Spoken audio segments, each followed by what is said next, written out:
الحمد لله وكفى والصلاة والسلام على عباده الذين اصطفى أما بعد فأعوذ بالله من الشيطان الرجيم بسم الله الرحمن الرحيم وإذ قال ربك للملائكة إني جاعل في الأرض خليفة قالوا وتجعل فيها من يفسد فيها ويسفك الدماء ونحن نسبح بحمدك ونقدس لك قال إني أعلم ما لا تعلمون صدق الله العظيم رب اشرح لي صدري ويسر لي أمري واحلل عقدة من لساني يفقهوا قولي۔ جیسا کہ میں نے عرض کیا تھا، سورہ بقرہ کے پہلے 4 رکوع نہایت اہم ہیں، نہایت جامع ہیں۔ پہلے 2 رکوعوں میں 3 قسم کے انسانوں کی وضاحت کی گئی، 3 قسم کے کردار کے نقشے کھینچ دیے گئے۔ تیسرے رکوع میں قرآن مجید کی دعوت کا خلاصہ آ گیا، توحید فی العقیدہ، توحید فی العمل، یعنی عبادت اللہ کی، ایمان بالرسالت، قرآن مجید کو منزل من اللہ کلام ماننا۔ اس میں اگر شک ہے تو جو بھی چیلنج تھا، اگر واقعتاً تمہیں شک ہے، حقیقت میں شک نہیں ہے، لیکن جیسا کہ تم کہہ رہے ہو کہ تمہیں شک ہے تو کوشش کرو اس کے مقابلے کی ایک صورت بنا لاؤ۔ پھر آخرت، جنت اور دوزخ، ان دونوں کا تذکرہ ہو گیا۔ پھر ایک خاص مسئلہ جو قرآن مجید کے اسلوب پر اعتراض کی شکل میں آیا کہ اس میں مچھر جیسی حقیر شے کا بھی تذکرہ ہے، اس کی حکمت بیان کر دی گئی کہ تشبیہ اور تمثیل میں ظاہر بات ہے کہ ممثل لہو اور ممثل بہی میں مناسبت چاہیے۔ جس چیز کے لیے تمثیل بیان کی جا رہی ہے، جس شے سے تمثیل بیان کی جا رہی ہے، ان میں مناسبت ہونی چاہیے، اس میں عظیم یا حقیر کا کوئی سوال نہیں۔ پھر یہ بات کہ جن لوگوں کے دلوں میں زیغ ہے، کجی ہے، وہ اس قرآن سے بھی ان کی ضلالت میں، گمراہی میں اضافہ ہوگا۔ جو لوگ طالب حق ہیں ان کو یہ قرآن مجید ہدایت دے گا، اور کن کو اللہ گمراہ کرتا ہے؟ جو سرکش ہے، جو نمبر 1 اللہ سے جو عہد کر کے دنیا میں آئے تھے اس کی خلاف ورزی کر رہے ہیں اور صلہ رحمی کے بجائے قطع رحمی کرتے ہیں۔ اس کے بعد ایک بہت اہم فلسفیانہ بات آ گئی، اور اسی کے ضمن میں نے اصل میں یہ ساری بات دہرائی ہے۔ میں نے کہا تھا کہ یہ بات واضح ہوگی آگے جا کر سورہ غافر میں۔ پھر ذہن میں لائیے کہ جب یہ صورت نازل ہوئی ہے، سورہ غافر نازل ہو چکی تھی، لہذا یہاں اجمالی تذکرہ ہے، وہاں تفصیلی تذکرہ ہے۔ اہل جہنم کا قول نقل ہوا ہے، ربنا امتنا اثنتین واحییتنا اثنتین فاعترفنا بذنوبنا فهل الى خروج من سبیل۔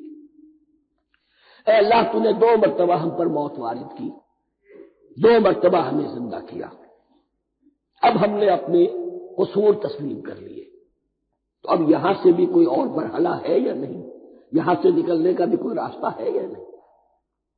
اس سے حقیقت یہ واضح ہوئی، انسان کی تخلیق اول ہوئی عالم ارواح میں، صرف ارواح کی حیثیت سے، اور حدیث میں آتا ہے الارواح جنود مجندہ، لشکروں کی شکل، تمام انسان۔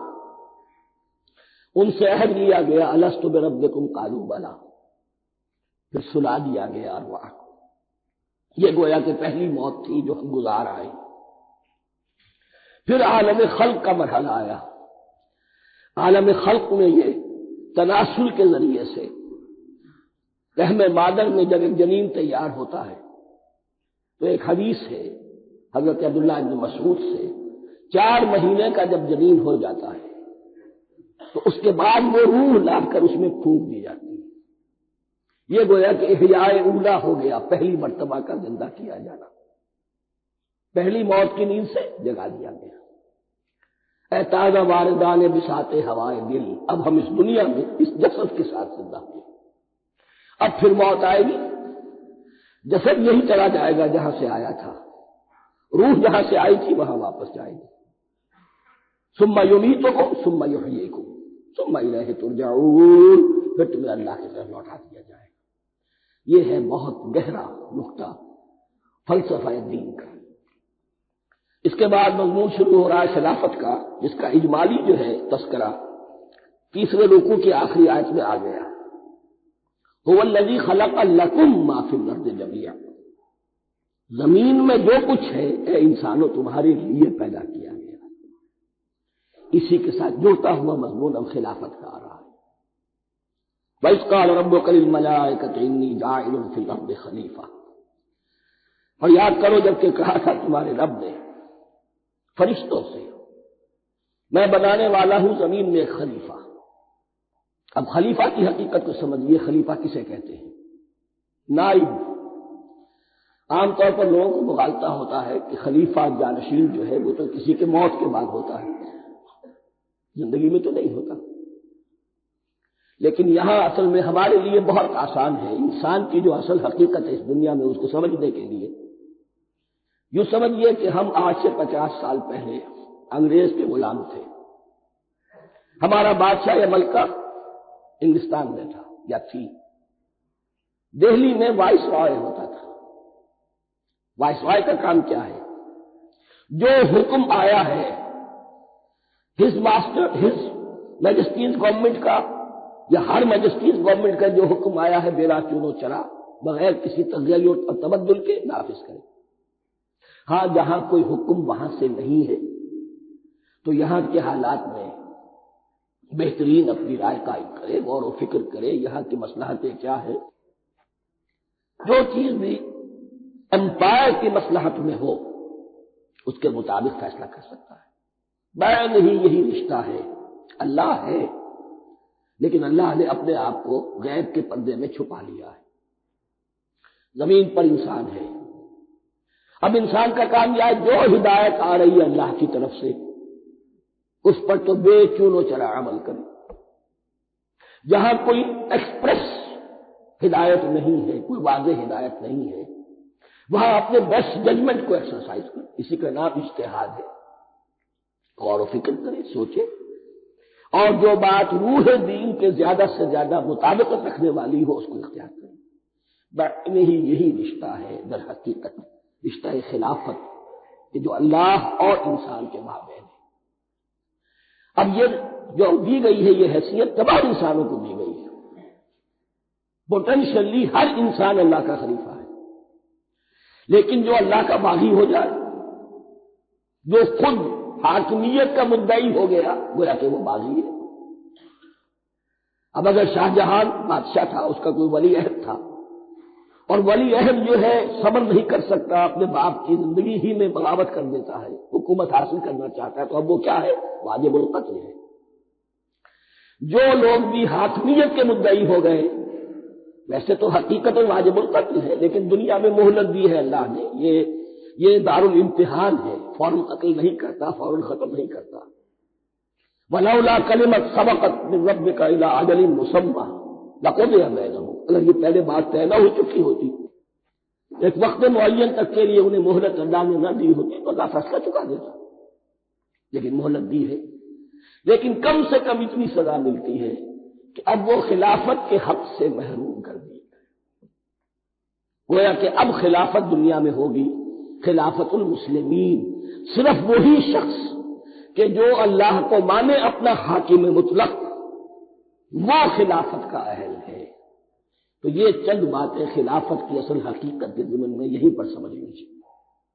وَإِذْ قَالَ رَبُّكَ لِلْمَلَائِكَةِ إِنِّي جَاعِلٌ فِي الْأَرْضِ خَلِيفَةً قَالُوا أَتَجْعَلُ فِيهَا مَن يُفْسِدُ فِيهَا وَيَسْفِكُ الدِّمَاءَ وَنَحْنُ نُسَبِّحُ بِحَمْدِكَ وَنُقَدِّسُ لَكَ۔ اور یاد کرو جب کہ تمہارے رب نے کہا تھا فرشتوں سے کہ میں زمین میں خلیفہ بنانے والا ہوں، تو انہوں نے کہا کہ کیا تو بنائے گا اس میں جو فساد مچائے گا اس میں اور خونریزی کرے گا۔ وَنَحْنُ نُسَبِّحُ بِحَمْدِكَ وَنُقَدِّسُ لَكَ، ہم آپ کی تسبیح اور تحمید اور آپ کی تقدیس میں لگے ہوئے ہیں۔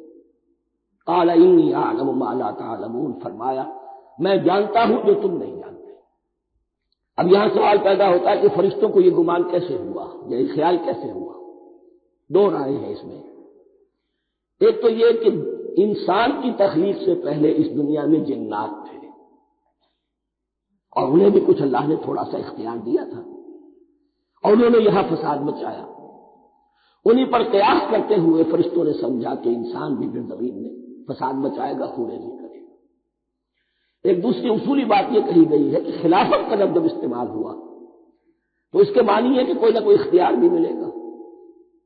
جنات کے بارے میں خلافت کا لفظ کہیں نہیں آیا، انسان کے بارے میں آ رہا ہے۔ خلیفہ بالکل بے اختیار نہیں ہوتا، جیسا کہ میں نے عرض کیا، جہاں واضح حکم ہے تو اس کی تو تنفیذ، جہاں نہیں ہے وہاں اپنی رائے سے جتنا بھی بہتر سے بہتر سوچ سکتا ہو انسان رائے قائم کرے۔ یہ اختیار جو ہے، ظاہر بات ہے جہاں اختیار ہوگا صحیح استعمال ہونے کا بھی امکان ہے، غلط استعمال ہونے کا بھی امکان ہے۔ اختیار تو بلکہ یہ کہ آپ کا پولیٹیکل سائنس کا تو ایکسیم یہ ہے، authority tends to corrupt and absolute authority corrupts absolutely. تو ٹینڈنسی کرپشن کی ہوتی ہے اختیار کے اندر، اس بنا پر انہوں نے قیاس کیا کہ اس میں فساد ہوگا، خونریزی ہوگی۔ اللہ تعالیٰ نے فرمایا اپنی حکمتوں سے میں خود واقف ہوں، میں کیوں بنا رہا ہوں یہ میں جانتا ہوں، تم نہیں جانتے۔ وَعَلَّمَ آدَمَ الْأَسْمَاءَ كُلَّهَا، اور اللہ نے سکھا دیے آدم کو تمام کے تمام نام۔ اب اس میں بھی ایک رائے تو یہ ہے، بلکہ اس میں تقریباً اجماع ہے مفسرین کا، کہ اس سے مراد ہے تمام اشیاء کے نام، اور تمام اشیاء کے نام سے مراد ہے ان کی حقیقت کا علم۔ ہیومن نالج جو ہے، اگر آپ سے تجزیہ کریں گے تو وہ یہی ہے کہ انسان ایک چیز کو پہچانتا ہے، پھر اس کے لیے ایک نام رکھتا ہے یا کوئی ٹرم اس کے لیے قائم کرتا ہے۔ اس نام یا ٹرم اور اس کے حوالے سے، اصطلاح کے حوالے سے بہت سے حقائق کو اپنے ذہن کے اندر محفوظ کرتا ہے۔ تو گویا کہ ان علمہ آدم الاسماء کلھا، تمام نام سکھا دیے کل مادی کائنات کے اندر جو کچھ وجود میں آنے والا تھا، ان سب کی حقیقت سے پوٹینشلی حضرت آدم کو آگاہ کر دیا۔ یہ پوٹینشل علم ہے، ہیومن نالج، جو ایکوائرڈ نالج ہے، جو انسان کو سم اور بسم اور اپنے اس دماغ کے کمپیوٹر کے ذریعے سے حاصل ہوتا ہے۔ ایک ہے ریویلڈ نالج جو اللہ وحی کے ذریعے سے بھیجتا ہے، ایک ہے ایکوائرڈ نالج، انسان خود علم حاصل کرتا ہے۔ اس نے آنکھوں سے دیکھا، کان سے سنا، نتیجہ نکالا، اور اس کمپیوٹر نے اس کو پروسیس کیا، اس نتیجے کو کہیں میموری کے اندر سٹور کر لیا۔ یہ کمپیوٹر ہے بہت بڑا۔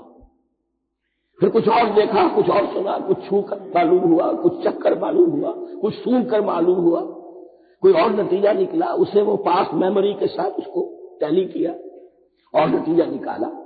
اس طرح رفتہ رفتہ ان السمع والبصر والفؤاد کل اولئک کان عنہ مسئولا، یہ ایکوائرڈ نالج تین چیزوں سے انسان کو حاصل ہو رہا ہے، سماعت، بصارت اور یہ عقل، جو فائدہ اخذ کرتی ہے، جو اس کو پروسیس کرتی ہے، اس تمام جو سینس ڈیٹا اس کو مہیا ہوتا ہے سینس آرگن کے ذریعے سے۔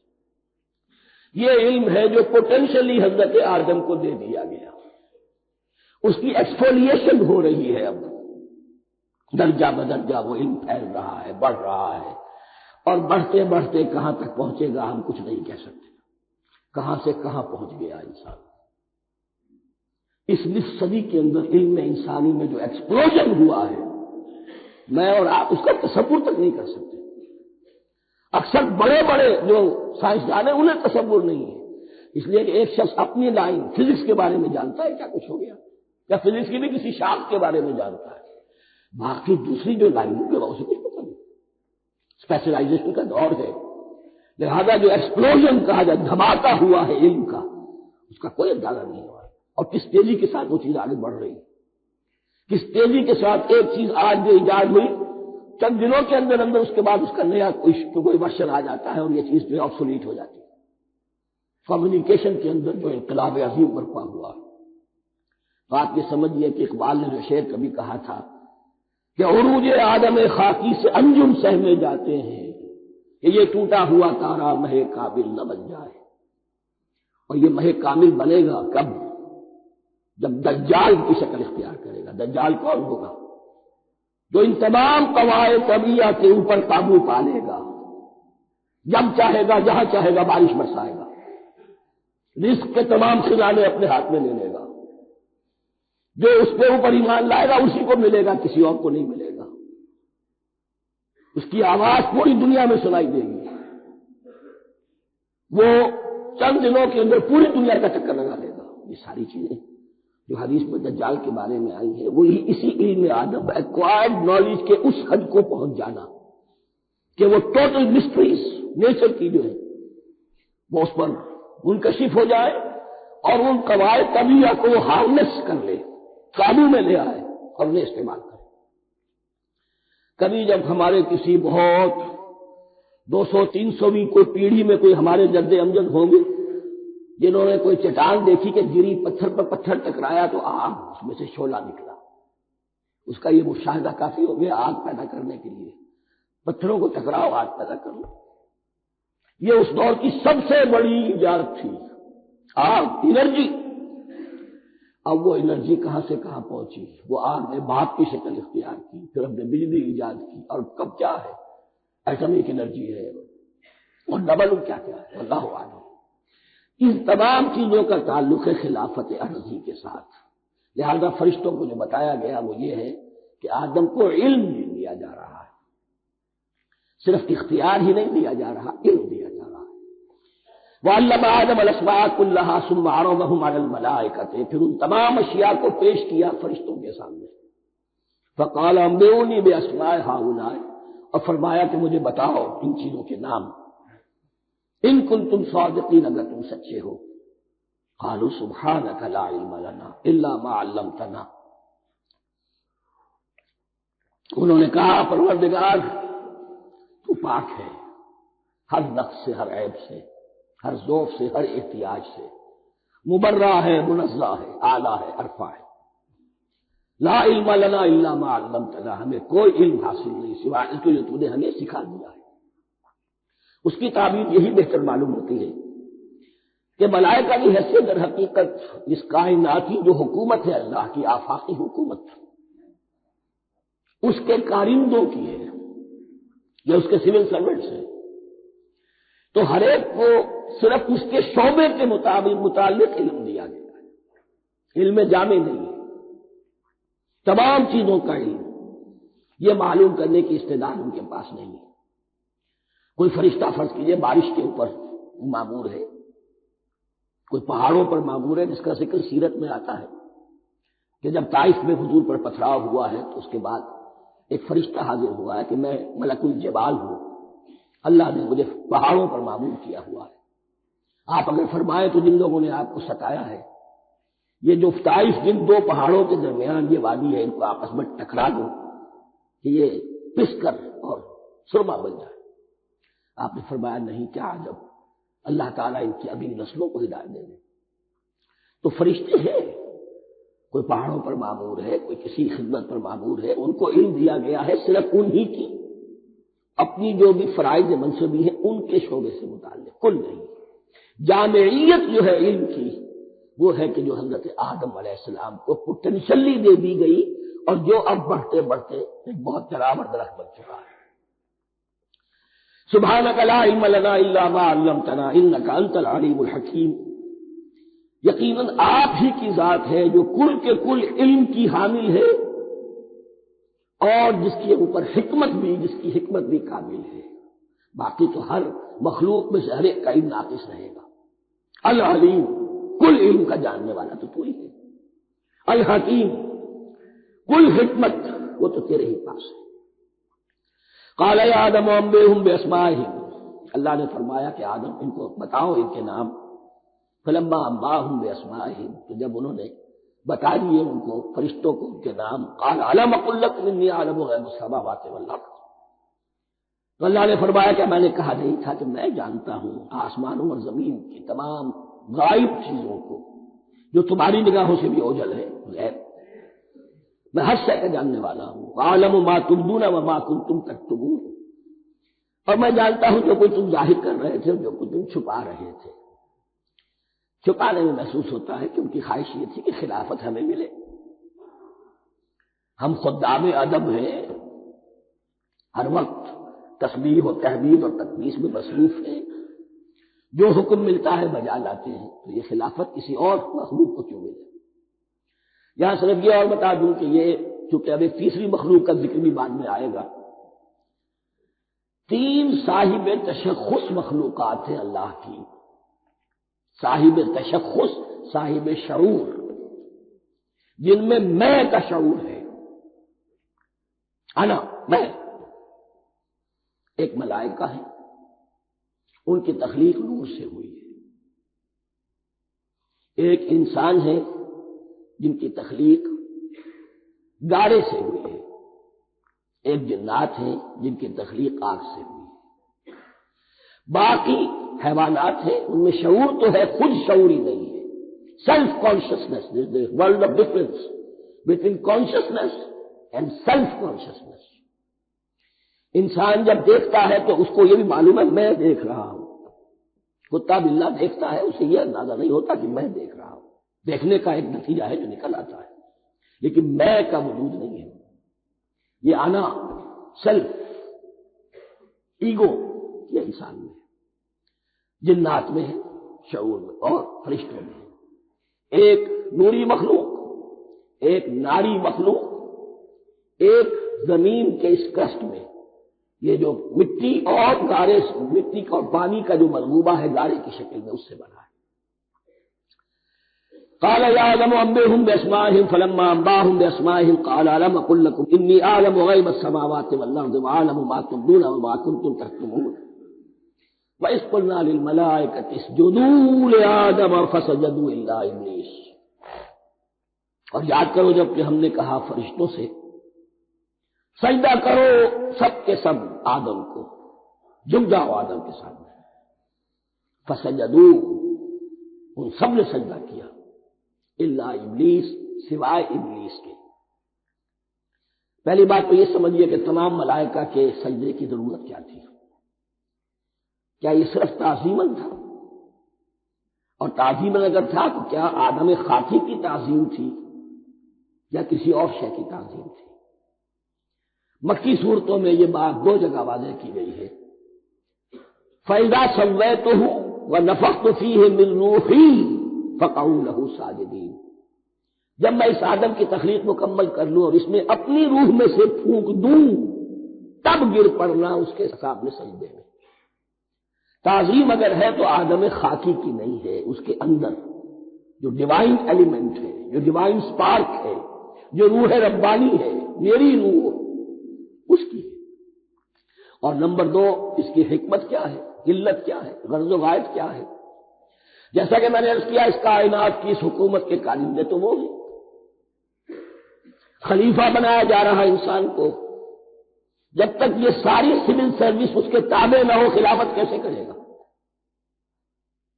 دیکھیے میں جانا چاہتا ہوں، چوری کرنے کے لیے جانا چاہتا ہوں، راستے میں کتنے فیکٹرز ہوں گے، کتنے فزیکل فینومینا ہوں گے، میں چلنا چاہتا ہوں، میں زمین کو دھکیلتا ہوں، زمین مجھے دھکیلتی ہے، زمین مجھے نہ دھکیلے تو میں کیسے چلوں گا؟ یہ پوری کائنات جو ہے، یہ جب ہم کوئی ارادہ کرتے ہیں اور کوئی فیل کرتے ہیں تو اس فیل کے پورے ہونے میں، اس کے ظہور میں نہ معلوم کون کون سے ایلیمنٹس ہیں، کون کون سی فورسز آف دی نیچر ہے جو ہمارے ساتھ موافقت کرتی ہے تو ہم وہ کام کر سکتے ہیں۔ اور ان سب پر فرشتے مامور ہیں، ہر ایک کی اپنی ڈومین ہے۔ اگر وہ تابع نہ ہو تو خلافت کی کوئی معنی نہیں۔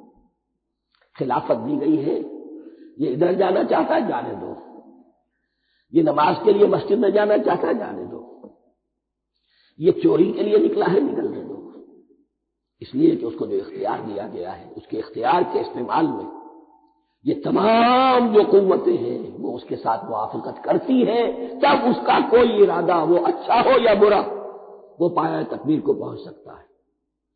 یہ گویا کہ سبارڈینیشن اس کے لیے سمبل کہ تمام فرشتوں کو جھکا دیا گیا۔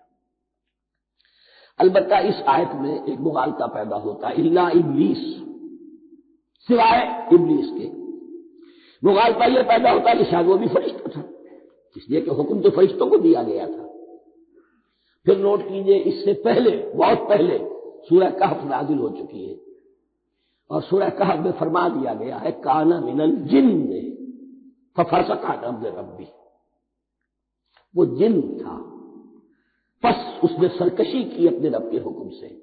فرشتے کی شان یہ نہیں ہے، وہ اللہ کے کسی حکم کی سرتابی نہیں کرتا۔ لا یعصون اللہ ما امرہم ویفعلون ما یؤمرون، وہ اللہ کے کسی حکم کی نافرمانی نہیں کرتے اور جو حکم ملتا ہے بجا لاتے ہیں۔ یہ جنات کے اندر اختیار تھا، جیسے اختیار انسانوں کو دیا گیا ہے۔ جنات میں نیک بھی ہیں، بد بھی ہیں، اعلیٰ بھی ہیں، ادنا بھی ہیں، جیسے انسانوں میں۔ لیکن یہ عزازیل جو جن تھا، علم اور عبادت دونوں کے اعتبار سے بہت بلند ہو گیا تھا، اور یہ فرشتوں کا یوں سمجھیے کہ ہم نشین، فرشتوں کے ساتھ اس طور سے شامل، جیسے بہت سے انسان بھی اگر اپنی بندگی میں، زہد میں، عبادت میں، نیکی میں ترقی کریں تو ان کا ملائے اعلیٰ کے ساتھ، عالم ارواح کے ساتھ، عالم ملائکہ کے ساتھ ایک رابطہ قائم ہوتا ہے۔ اسی طریقے سے وہ جو عزازیل تھا، جن ہونے کے باوجود اپنی نیکی، عبادت، پارسائی اور اپنے علم میں فرشتوں سے بہت آگے تھا، اس لیے معلم الملائکوت کی شکل اختیار کر چکا تھا۔ اس کو اپنی زون تھا، یہ بات جیسا کہ میں نے عرض کیا 7 مرتبہ قرآن میں یہ بات آئی ہے، قصہ ابلیس و آدم، کہ فرشتوں کو حکم ہوا کہ سجدہ کرو، سب جھک گئے، ابلیس نے سجدے سے انکار کر دیا 7 مرتبہ۔ یہ 7ویں مرتبہ ہے جو ہم پڑھ رہے ہیں، مصحف میں پہلی مرتبہ آ رہا ہے، ترتیب نزول میں 7ویں مرتبہ آ رہا ہے۔ یہ آدم و ابلیس کا قصہ اس سے آگے سورہ اعراف میں آئے گا، پھر سورہ ہجر میں آئے گا، سورہ بنی اسرائیل میں آئے گا، سورہ کہف میں آئے گا، سورہ طٰہٰ میں آئے گا، سورہ صاد میں آئے گا، 6 مرتبہ مکی قرآن میں، 1 مرتبہ یہاں۔ تو یہاں اشارہ نہیں کیا، اس لیے مغالطہ ہو سکتا ہے، لیکن یہ کہ سورہ کہف میں آپ کو بتا چکا ہوں، کان من الجن ففسق عن امر ربہ، اس نے اپنے رب کے حکم سے سرتابی کی۔ نام اس کا عزازیل تھا، ابلیس اس کا صفاتی نام ہے اب، اس لیے کہ اب لسیبلسوں کے معنی ہوتے ہیں مایوس ہو جانا۔ یہ اللہ کی رحمت سے بالکل مایوس ہے، اور مایوس جو ہو جائے وہ شیطان ہو جاتا ہے۔ اب میرا تو چھٹکارا نہیں ہے، جتنوں کو برباد کر سکوں کروں، میری تو عاقبت خراب ہو چکی ہے، جتنوں کو اپنے ساتھ، ہم تو ڈوبے ہیں سنم، تم کو بھی لے ڈوبیں گے۔ اب وہ شیطان اس معنی میں کہ انسان کی عداوت اس کی گھٹی میں پڑ گئی، اس نے اللہ سے پھر اجازت ملی کہ مجھے مہلت دے دے، یوم یبعثون، قیامت تک کے دن کے لیے، تو میں ثابت کر دوں گا کہ یہ آدم اس رتبے کا حقدار نہ تھا، مستحق نہ تھا جو اسے دیا گیا۔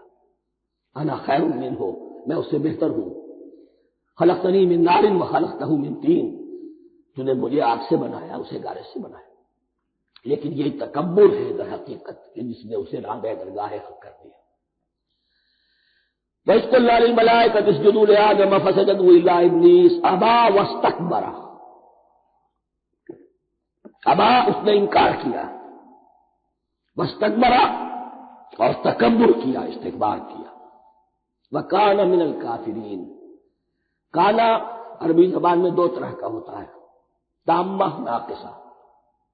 ایک معنی یہ ہو سکتے ہیں کہ ہو گیا، اب اپنے اس استکبار اور انکار کی وجہ سے کان من الکافرین، وہ کافروں میں سے ہو گیا۔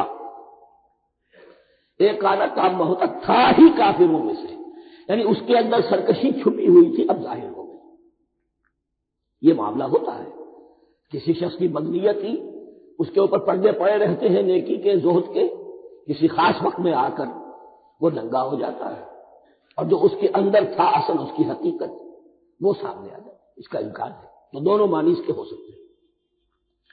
وَقُلْنَا يَا آدَمُ اسْكُنْ أَنْتَ وَزَوْجُكَ الْجَنَّةَ، اور ہم نے کہا کہ اے آدم رہو تم اور تمہاری بیوی جنت میں۔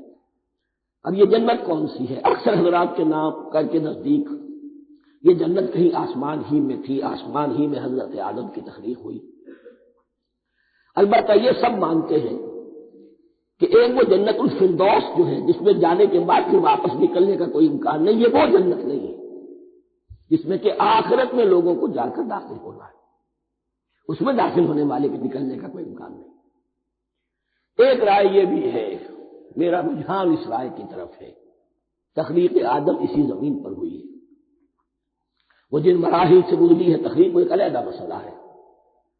بایولوجی اور وحی دونوں اس پر متفق ہیں کہ مٹی سے کرسٹ آف دی ارتھ سے انسان بنا ہے، اس پر اتفاق ہے قرآن کا بھی اور بایولوجی کا بھی، جدید علم الحیوانات کا، علم الحیات کا۔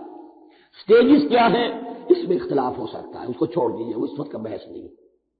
یہی کسی اونچے مقام پر کوئی سرسبز و شاداب علاقہ تھا جہاں حضرت آدم کو رکھا گیا، جہاں ہر طرح کے میوے تھے، ہر شے لا تظمأ فیہا ولا تضحیٰ، نہ اس میں بھوک لگے گی نہ دھوپ تمہیں ستائے گی، ہر طرح کی چیز تمہیں فراہم ہے۔ وہاں رکھے گئے ہیں صرف ایک ڈیمانسٹریشن کے لیے کہ انہیں نظر آ جائے کہ شیطان میرا دشمن ہے، وہ مجھے ورگلائے گا، طرح طرح سے میرے اندر وسوسہ اندازی کرے گا، میرے اور میری اولاد کے، صرف ایک ڈیمانسٹریشن۔ اس کی مثال یوں سمجھیے کہ سلیکشن تو ہو گیا، ایس پی گریڈ میں کوئی شخص آ گیا ہے، لیکن اب وہ سول سروس اکیڈمی میں رکھا جا رہا ہے۔ تو یہ کوئی اکیڈمی ہو سکتا ہے اسی زمین پر، وہ صرف بتانا یہ تھا کہ تمہیں معلوم ہو جائے کہ شیطان تمہارا دشمن ہے۔ اس لیے کہ اس میں جو ایک لفظ حبوط کا آ رہا ہے، وہ حبوط صرف ایک ہی معنی میں نہیں ہوتا، دوسری معنی میں بھی ہے۔ اللہ عالم، یہ چیزیں پھر متشابہات میں رہیں گی، اس لیے ان کے بارے میں کوئی ایک رائے دوسری رائے، اس کے لیے ذہن سے عقل سے بات کر کے ایک یا دوسری رائے اختیار کر سکتے۔ وَقُلْنَا يَا آدَمُ اسْكُنْ أَنْتَ وَزَوْجُكَ الْجَنَّةَ، اور ہم نے کہا کہ رہو اے آدم تم بھی اور تمہاری بیوی بھی باغ میں، اس باغ میں، الجنہ اس باغ میں، گویا کہ اشارہ کیا جا رہا ہے۔ وَكُلَا مِنْهَا رَغَدًا حَيْثُ شِئْتُمْ، اور کھاؤ اس میں سے بافراغت جہاں سے چاہو، ہر طرح کا پھل ہے کھاؤ۔ وَلَا تَقْرَبَا هَٰذِهِ الشَّجَرَةَ، یہاں پہ اس درخت کا نام نہیں لیا گیا، اشارہ اس درخت کے قریب مت جانا۔ فَتَكُونَا مِنَ الظَّالِمِينَ، تو تم ظالموں میں سے ہو جاؤ گے، تم حد سے گزرنے والوں میں سے ہو جاؤ گے۔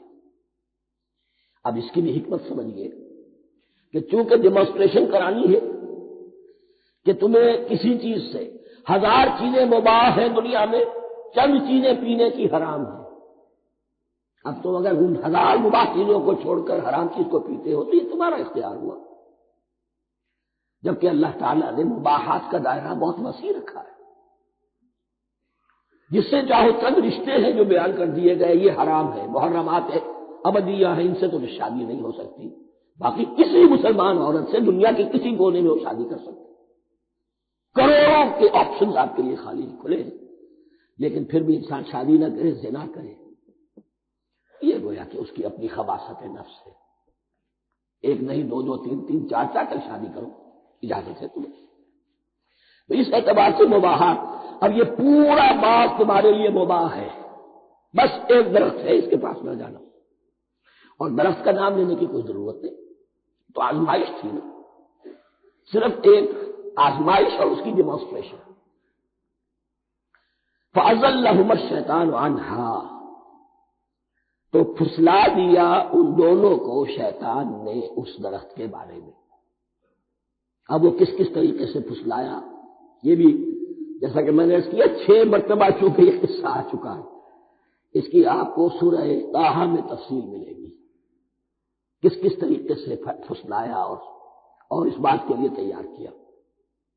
فَأَخْرَجَهُمَا مِمَّا كَانَا فِيهِ، تو نکلوا لیا ان دونوں کو اس کیفیت میں سے جس میں کہ وہ تھے، وہ کیفیت کہ نہ کوئی مشقت ہے نہ کوئی محنت ہے، اور انسان کو ہر طرح کا اچھے سے اچھا پھل مل رہا ہے، تمام ضروریات فراہم ہیں، اور خاص کوئی حلۂ جنت ہے جس کا کہ لباس بھی عطا کیا گیا ہے۔ لیکن ان کیفیات سے اب نکال کر، اب جسے آپ کہیں گے بٹر فیکٹس آف لائف، اچھا اب جاؤ، یہ ڈیمانسٹریشن کرنی تھی، ہو گئی۔ شیطان تمہارا دشمن ہے، تمہارا اور تمہاری نسل کا، شیطان لعین، اور وہ تمہیں پھسلائے گا جیسے آج پھسلایا ہے۔ تم آگاہ رہنا اس کی شرارتوں سے۔ ان الشیطان لکم عدو فاتخذوہ عدوا، یہ شیطان تمہارا دشمن ہے، اسے اپنا دشمن ہی سمجھو۔ لیکن یہ ہے کہ اگر کچھ لوگ اسے دوست بنا لیں، اس کے ایجنٹ بن جائیں، اس کے کارندے بن جائیں، یہ ان کا چوائس ہے جس کی سزا انہیں ملے گی۔ فَأَخْرَجَهُمَا مِمَّا كَانَا فِيهِ وَقُلْنَا اهْبِطُوا بَعْضُكُمْ لِبَعْضٍ عَدُوٌّ، اور ہم نے کہا اترو، تم سب ایک دوسرے کے دشمن ہوگے. اب یہ چونکہ جمع کا صیغہ آیا ہے، ایک دوسرے کے دشمن ہوگے، تو ایک دشمنی تو شیطان اور آدم اور ذریت آدم کی ہے، ایک اور دشمنی بھی ہے جو انسان میں مرد اور عورت کے مابین ہے. عورت بھی پھسلاتی ہے، غلط راستے پر ڈالتی ہے، مرد عورتوں کو گمراہ کرتے ہیں، عورتیں مردوں کو گمراہ کرتی ہیں. قرآن مجید میں کہا گیا یا ایھا الذین آمنوا ان من ازواجکم واولادکم عدوا لکم فاحذروہم.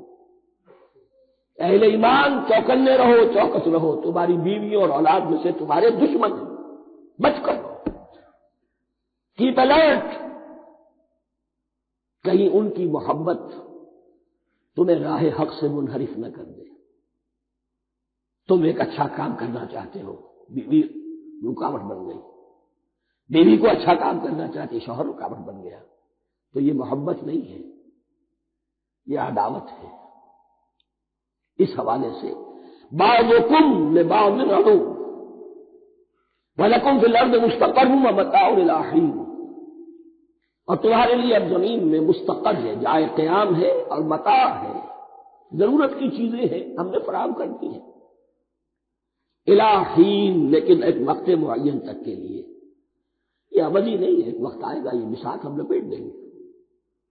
یوم نطوی السماء کطی السجل للکتب، جس دن کہ ہم تمام فضاؤں کو اور تمام خلاؤں کو، تمام آسمانوں کو اس طرح لپیٹ لیں گے جیسے کتابوں کا تبار لپیٹ لیا جاتا ہے.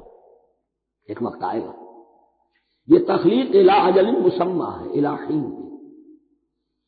فتلقى آدم من ربہ کلمات فتاب علیہ. تو سیکھ لیے، حاصل کر لیے آدم نے اپنے رب سے کچھ کلمات، تو اللہ نے ان کی توبہ قبول کر لی. اب اس کی وضاحت سورہ اعراف میں ہے. یہ تو چونکہ پس منظر میں وہ 2/3 قرآن موجود ہے، اس کی وضاحت کیا ہے کہ حضرت آدم میں سخت پشیمانی پیدا ہوئی ہے، میں نے کیا کیا، مجھ سے خطا سرزد ہو گئی، اللہ کے حکم کی میں نے خلاف ورزی کی. لیکن ان کے پاس الفاظ نہیں تھے کن الفاظ میں اللہ سے استغفار کریں، کن الفاظ میں اللہ سے معافی چاہے. اللہ کی رحمت یہ ہوئی کہ اللہ نے الفاظ میں خود تلقین فرما دی. یہ اللہ کی شان رحیمی ہے. اصل شے جو ہے وہ انسان کے اندر گناہ پر ندامت کا پیدا ہو جانا ہے، یہ اصل توبہ ہے. علامہ اقبال نے جو بڑی اپنی آغاز عنفوان شباب میں جو اشعار کہے تھے، ان میں سے ایک شعر کو سن کر پھڑک اٹھے تھے اس وقت یہ اساتذہ بھی. موتی سمجھ کے شان کریمی نے چن لیے، قطرے جو تھے میرے عرق انفعال کے. انفعال کہتے شرمندگی کو.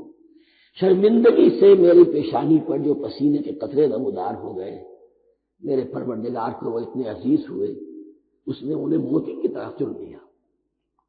موتی سمجھ کے شان کریمی نے چن لیے، قطرے جو تھے میرے عرق انفعال کے. تو فتلقى آدم من ربہ کلمات، ان پر پچھتاوا ہوا، ندامت ہوئی، اللہ نے انہیں الفاظ، وہ الفاظ کیا تھے وہ سورہ اعراف میں ہے.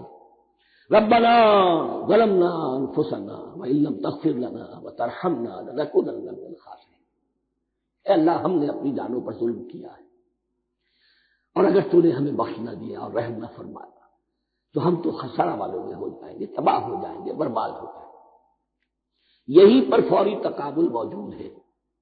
غلطی ابلیس سے بھی ہوئی، حکم سے سرتابی ہوئی، لیکن اس پر ندامت نہیں ہوئی، تکبر کی بنا پر اور اکڑ گیا، انا خیر منکم. غلطی آدم سے بھی ہوئی، نافرمانی ہوئی، لیکن اس پر پشیمان ہوئے اور توبہ کی. وہ شیطنت ہے، یہ آدمیت ہے، ورنہ کوئی انسان گناہ سے اور معصیت سے مبرہ نہیں ہے.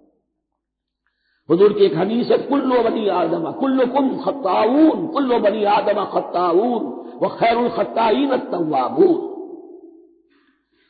آدم کے تمام اولاد، تمام انسان خطا کار ہیں، ان خطا کاروں میں بہتر وہ ہیں، اچھے وہ ہیں جو توبہ کریں. یہاں حضرت آدم سے غلطی ہوئی، توبہ کی، پشیمانی ہوئی، ندامت ہوئی، اس نے کی اور اس پر جم گیا. اصرار کیا. فتلقى آدم من ربه كلمات فتاب عليه انه هو التواب الرحیم. یقیناً وہی تو ہے بہت توبہ کو قبول فرمانے والا اور بہت رحم فرمانے والا. یہ نوٹ کیجئے گا توبہ کا لفظ دونوں طرف سے آتا ہے. بندہ بھی تواب وخیر الخطائین التوابون. تواب بندے بھی ہو گئے، تواب اللہ بھی ہے. اس کی اصل حقیقت کیا ہے؟ بندے نے خطا کی اور دور ہو گیا اللہ سے. اللہ نے اپنی رحمت کی نگاہ اس سے پھیر دی. بندے نے توبہ کی، اللہ پھر اپنی رحمت کے ساتھ اس کی طرف متوجہ ہو گیا. توبہ کے معنی پلٹنا. بندہ معصیت سے توبہ کر کے اپنی اصلاح کی طرف، بندگی کی طرف، اطاعت کی طرف پلٹ آیا. اللہ نے جو اپنی نظر رحمت پھیر لی تھی، اللہ نے پھر وہی اپنی شان غفاری اور رحیمی کے ساتھ بندے کی طرف توجہ فرمائی، جس کے لیے حدیث میں الفاظ آتے ہیں تم اگر میری طرف بالشت بھراؤ گے میں ہاتھ بھراؤں گا، تم اگر چل کر آؤ گے میں دوڑ کر آؤں گا. ہم تو مائل بکرم ہے کوئی سائل ہی نہیں، راہ دکھلائے کسے رہنے میں منزل ہی نہیں. وہ تو تواب ہے. بس فرق یہ ہے کہ تابہ بندے کے لیے ہوگا تو الہ ہوگا، تابہ الہ انی تم تو الیک. اور جب اللہ کی طرف سے ہوگا تابہ علیہ، وہ اعلیٰ ہوگا، اس پر توبہ کی. یعنی اللہ کی بلند شان ہے تو انسان توبہ کرتا ہے تو اس کی طرف توبہ کرتا ہے. اللہ کی شان کیا ہے؟ وہ توبہ کرتا ہے تو بندے پر اعلیٰ. فتاب علیہ انہ هو التواب الرحیم. قلنا اهبطوا منها جميعا. ہم نے کہہ دیا اتر جاؤ اس سے تم سب کے سب. فَإِمَّا يَأْتِيَنَّكُم مِّنِّي هُدًى. اب یہاں لفظ آیا اہبطوا، یہاں بھی پہلے بھی آیا ہے. جو حضرات یہ سمجھتے ہیں کہ تخلیق آدم آسمانوں پر ہوئی ہے اور جنت بھی وہ آسمان میں ہے جہاں رکھے گئے تھے، آزمائشی یا ٹریننگ یا ڈیمانسٹریشن والی جنت، وہ یہاں حبوط کا ترجمہ کریں گے کہ آسمان سے زمین پر اترنے کا حکم دیا گیا. جو لوگ سمجھتے ہیں یہی کسی بلند مقام پر تھے، وہ کہتے ہیں کہ نیچے اترو، کسی بڑی اونچی سطح مرتفع پر اگر کوئی جگہ تھی تو اب نیچے اترو اور جاؤ، اب تمہیں زمین میں ہل چلانا پڑے گا اب روٹی حاصل کرنے کے لیے. یہ جو نعمتوں کے دسترخوان یہاں بچھے ہوئے تھے یہ اب تمہارے لیے نہیں. اس کے لیے اس معنی مجلس کا استعمال جو ہے وہ آ جائے گا آگے چل کر اسی سورہ بقرہ کے اندر، کہ اس معنی میں بھی سورہ بقرہ کے 7ویں رکوع میں یہ لفظ استعمال ہوا ہے. تو امکان اس کا بھی ہے. بس اس سے آگے ادھر یا ادھر کی زیادہ بحث کرنے کا یہ موقع دورہ ترجمہ قرآن میں نہیں ہے. اللہ میں تو منہا جميعا فإما يأتينكم مني هدى فمن تبع هدايا فلا خوف عليهم ولا هم يحزنون.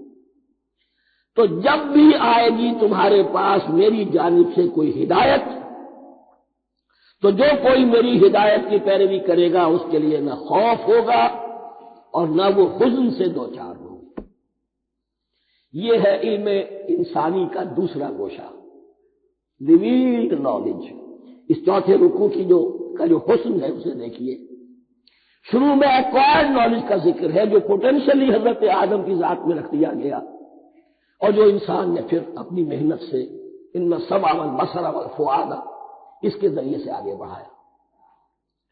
یہ علم ہے چل رہا ہے. آج مغربی اقوام ہم سے بہت آگے ہیں.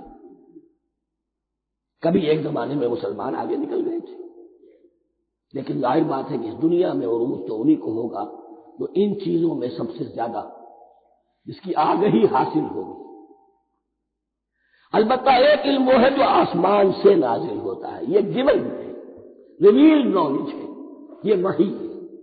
فَإِمَّا يَأْتِيَنَّكُم مِّنِّي هُدًى. تمہارے مقام خلافت کا تقاضا یہ ہے جو احکام ہمارے آئے، جو ہدایات ہم بھیجیں ان کو تو پوری طریقے سے اس کی پیروی کرو. فَمَن تَبِعَ هُدَايَا. تو جو کوئی بھی میری ہدایت کی پیروی کرے گا فَلَا خَوْفٌ عَلَيْهِمْ وَلَا هُمْ يَحْزَنُونَ. وَالَّذِينَ كَفَرُوا. اور جو ناشکری کریں گے، کفر کریں گے، انکار کریں گے، وَكَذَّبُوا بِآيَاتِنَا. اور ہماری آیات کو جھٹلائیں گے، فَأُولَٰئِكَ أَصْحَابُ النَّارِ هُمْ فِيهَا خَالِدُونَ. تو وہ جہنمی ہوں گے، آگ والے ہوں گے، اس میں ہمیشہ ہمیشہ رہیں گے۔ یہ ہے گویا کہ چارٹر، اس نوع انسانی کو جو ابدی چارٹر اللہ نے دیا ہے، جبکہ زمین کا چارج دے دیا گیا خلیفہ کی حیثیت سے۔ یہاں یہ 4 رکوع جو ہے سورہ بقرہ کے، جو میں نے عرض کیا تھا، قرآن کی دعوت، قرآن کا بنیادی فلسفہ، اس پر یہ جامع ہے، اور یہ مکی سورتوں کے مضامین کا خلاصہ۔ اب یہاں سے شروع ہو رہا ہے 5ویں رکوع سے مسلسل 10 رکوع، مسلسل خطاب ہے بنی اسرائیل سے۔ البتہ ان میں ایک تقسیم ہے، پہلے رکوع میں دعوت ہے۔ دعوت جب ہوتی ہے تو آمادہ کرنا، تشویق، ترغیب، دل جوئی، نرمی، یہ دعوت کے اجزاء لا ينفک ہے، اس کے بغیر دعوت مؤثر نہیں ہوتی۔ لہذا ان 7 آیات میں یہ یوں سمجھیے کہ ان 10 رکوعوں کے لیے یہ بمنزلہ فاتحہ ہے، جیسے سورہ فاتحہ 7 آیتوں کی، ایسے ہی اس دعوت سابقہ امت مسلمہ کو دعوت دی جا رہی ہے۔ تو کس طرح دی جا رہی ہے؟ یہ کون تھے؟ یہ بھی مسلمان ہی تو تھے نا، کافر تو ہو گئے حضور کا انکار کر کے، ورنہ وہ موسیٰ کے ماننے والے، شریعت ان کے پاس، بڑے بڑے علماء ان میں، علم کا چرچا ان میں، سب کچھ تھا، ان کو دعوت دی جا رہی ہے۔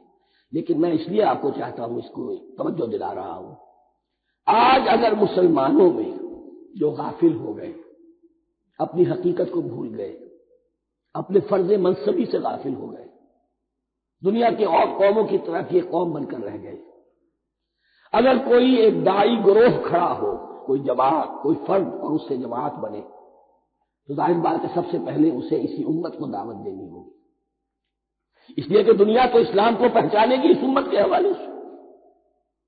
فزیشین ہیل بائی سیلف، پہلے یہ تو ٹھیک ہو، یہ کہیں پر صحیح اسلام کا نمونہ پیش کرے تو دنیا کو دعوت دے سکو گے، آؤ دیکھو یہ ہے اسلام۔ اس لیے ان کو جو دعوت دینے کا اسلوب ہونا چاہیے وہ عکس ہوگا اس اسلوب کا جو ان 7 آیات میں ہمارے سامنے آ رہا ہے۔ یا بنی اسرائیل اذکروا نعمتی التی انعمت علیکم، اے بنی اسرائیل، اسرائیل کو سمجھ لیجئے یہ مرکب لفظ ہے، اسم، اسی سے اسیر بنا ہے، اسیر جو کسی کا قیدی ہوتا ہے۔ ایل عبرانی میں اللہ کے لیے ہے، اور اسرائیل کا ترجمہ ہے عبداللہ، اللہ کا غلام، اللہ کے ساتھ بندھا ہوا اس کی اطاعت کے قلاتے کے اندر۔ یہ اسرائیل یہ لقب ہے حضرت یعقوب علیہ السلام کا۔ ان کے 12 بیٹے تھے، 12 بیٹوں سے جو نسل چلی وہ بنی اسرائیل ہے، انہی میں حضرت موسیٰ کی بعثت ہوئی اور تورات انہیں دی گئی، پھر یہ ایک بہت بڑی امت بنے۔ ان پر 4 ادوار آ چکے تھے قرآن مجید کے نزول کے وقت تک۔ 2 مرتبہ اللہ کی رحمت کی بارشیں ہوئی، انہیں عروج نصیب ہوا، 2 مرتبہ ان کو دنیا پرستی، شہوت پرستی، اللہ کے احکام کو پسپش ڈال دینے کی سزا میں عذاب کے کوڑے ان پر برسے۔ اس کا ذکر آئے گا سورہ بنی اسرائیل کے پہلے رکوع میں۔ اس وقت جب کہ قرآن نازل ہو رہا ہے، اس وقت وہ اپنے اس زوال کے دور میں تھے۔ حال یہ تھا کہ حضور صلی اللہ علیہ وسلم کی بعثت سے پہلے ہی 2nd ٹیمپل بھی شہید کیا جا چکا تھا، گرایا جا چکا تھا۔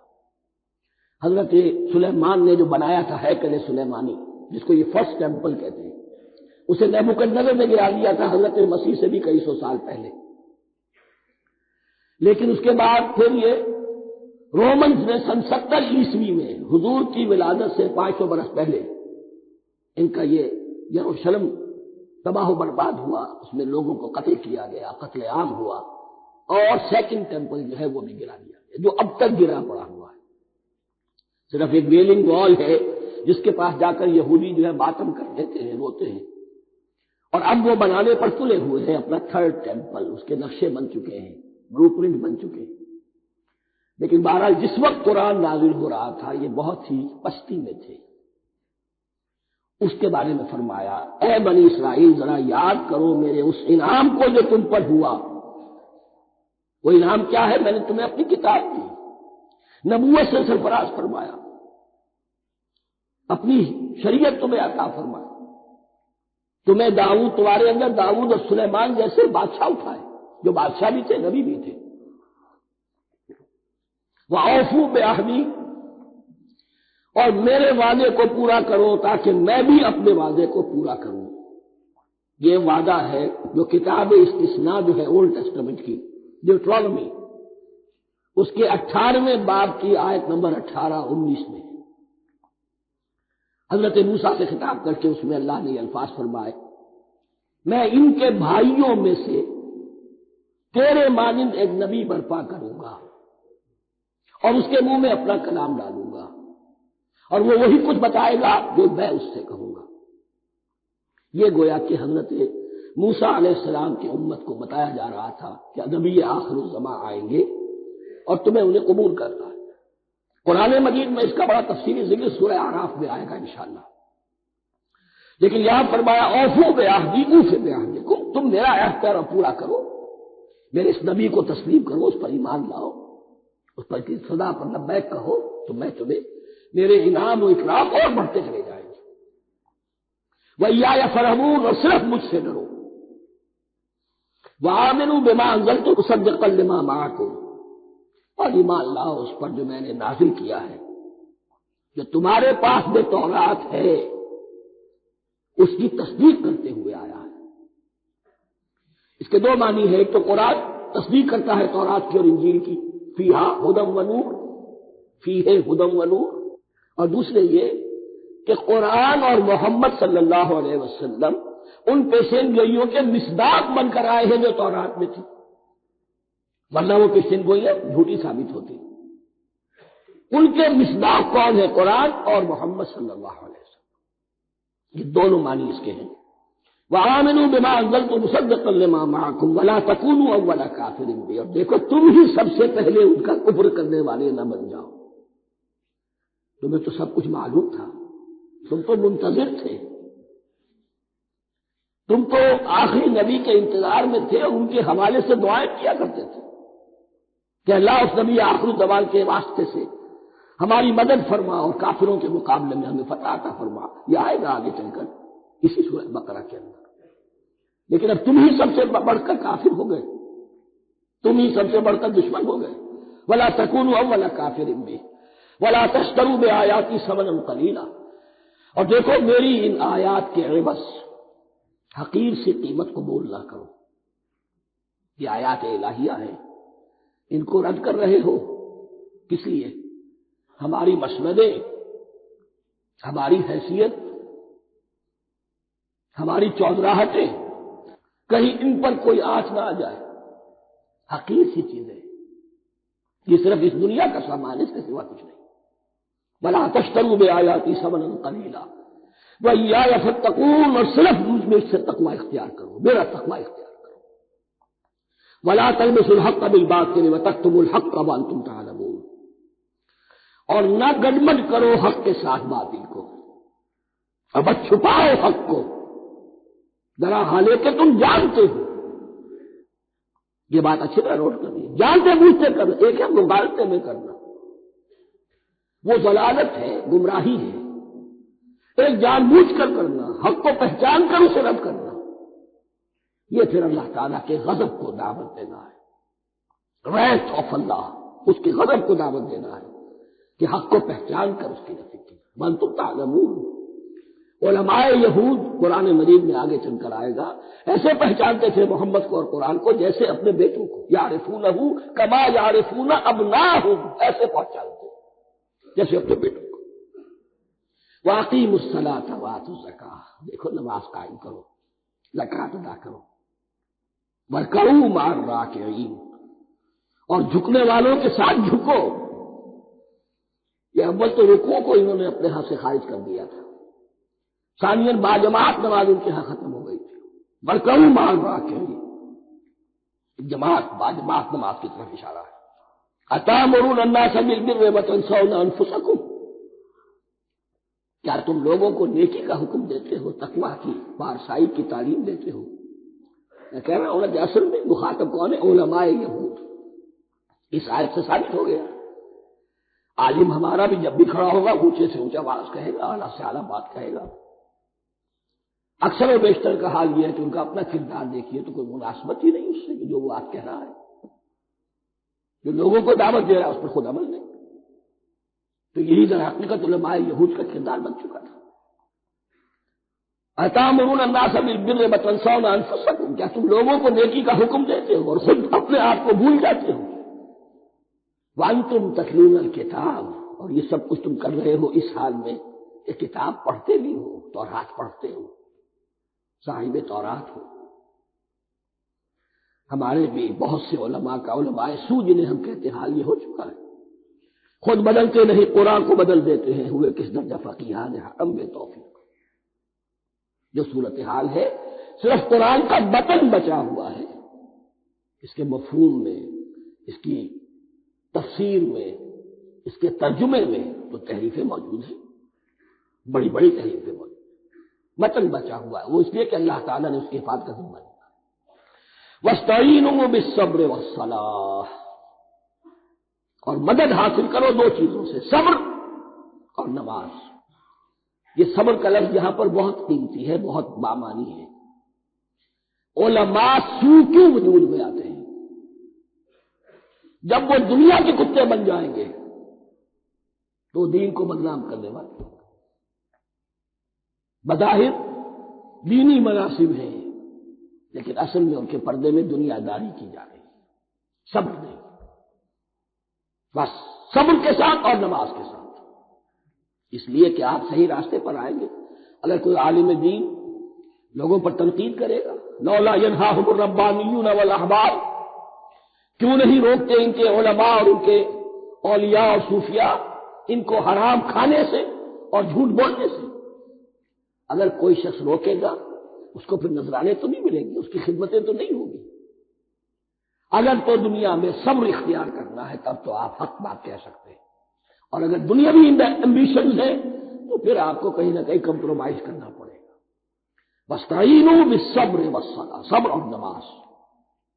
وَإِنَّهَا لَكَبِیرَةٌ، اور یقیناً یہ بہت بھاری شے ہے، بہت بھاری شے ہے۔ عام طور پر خیال یہ ہے کہ انہا کی ضمیر صرف صلاۃ کی طرف جاتی ہے، نماز بہت بھاری ہے۔ ایک رائے یہ ہے کہ نہیں، یہ پورے طرز عمل کی طرف جا رہی ہے، یہ طرز عمل کہ خود صبر کرو، اس دنیا میں صبر کرو، دنیا اور دنیا کے متعلقات میں کم سے کم پر قانع ہو جاؤ اور حق کا بول بالا کرنے کے لیے میدان میں آ جاؤ، یہ طرز عمل۔ اور اس میں پھر نماز، الصلاۃ و عماد الدین۔ وَإِنَّهَا لَكَبِیرَةٌ إِلَّا عَلَى الْخَاشِعِینَ، یہ یقیناً بہت بھاری چیز ہے، یہ روش، یہ رویہ بھی بہت بھاری اور نماز بھی بہت بھاری ہے، سوائے ان خشوع رکھنے والوں کے، ڈرنے والوں کے جن کے دل جھک گئے ہیں اللہ کے سامنے۔